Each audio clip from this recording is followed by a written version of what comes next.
അധിക തുക നൽകി യാത്ര ചെയ്തിട്ടും അടിസ്ഥാന സൗകര്യം പോലും ഒരുക്കിയില്ലെന്നാണ് യാത്രക്കാരുടെ പരാതി.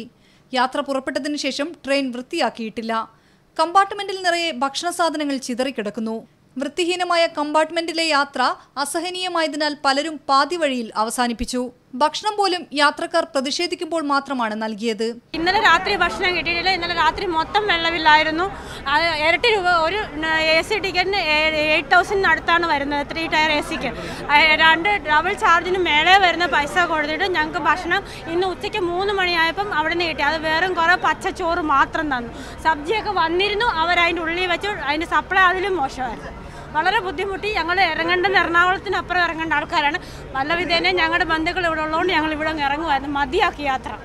എലിശല്യം മൂലം എലിക്കൂടും വാങ്ങിയാണ് യാത്രക്കാരുടെ സഞ്ചാരം. ഈ വണ്ടി യാത്ര ചെയ്യണമെന്നുണ്ടെങ്കിൽ ഒരു എലിപ്പെട്ടി ഒരു തലാണി കൂടെ കൊണ്ടു നടക്കണം.